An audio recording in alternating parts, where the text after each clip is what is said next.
Ayalдар köçöge çıkkanda şeriat boyunca hicap деген нәрсе парыз айрықша.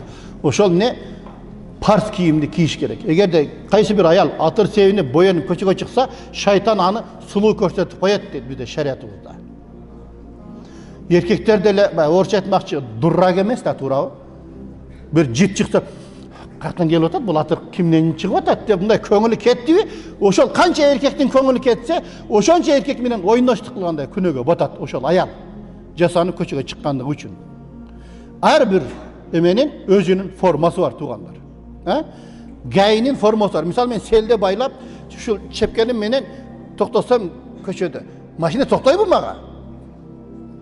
Гайнин формасы болсо түп түз өтөт баягы жерде.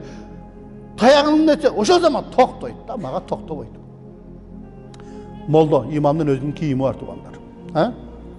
Гайнин өзүнүн кийими бар. Гайы стоматологтун кабинетине кирип алып тиш алам десе, кой нарытыр, сен машинеңди кара дейт да бирөө, туурабы? Врачтын өзүнүн кийими бар, туурабы? Врачтын өзүнүн кийими бар. Врач өзүнүн кийими менен отурса, а бул врач экен дейт. Барып мен врачтын кабинетине отуруп алсам, кирип алып туруп, врач качан келет деп менен сурайт да, туурабы? А врач кийими менен отурса, а бул врач экен деле ошол zaman тааныйт да. Ар биринин өзүнүн кийими бар. Пожарныйлардын өзүнүн кийими бар.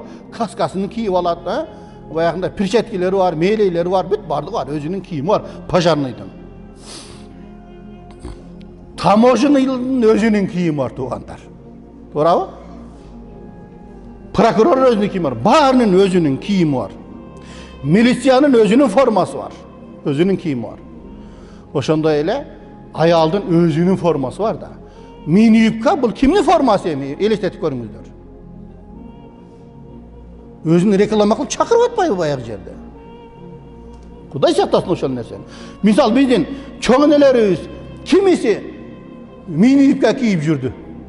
Кимиси жеңи кыска футболка кийип жүрдү эле биздин чоң энелерибиз. Айтыңыздарчы, мисал аксакал көргөнсүзбү? Энеңиз, чоң энеңиз футболка кийген беле? Жок деп кой элиң отурайын деп эле ал жолоткон эмес андай бул. Чолак кийимди кийбейм мен деп баягы жерде. Шорта кий алчу эмес элек го, биз атабыздын жанында, туурабы? Даже спортивка кийип отура албайт элек го атабыздын жанында мурда. Кененирээк шим кийип отуралы уят деп баягы жерде. Эми азыркы кийимдерди караңыздар. Бул ошол кийим, бул кандай кийим? Кыздын кыздай, кыштын кыштай болгону жакшы дейт. Кыздын өзүнүн кийими болуш керек да, жок дегенде. Мисалы улуттук кийим жок дегенде улуттук кийим кийели ошону. Улуттук кийим ата бабалардан бери келаткан кийимди кийсек, ошондо деле биз эч качан зыян тартпайбыз, туугандар.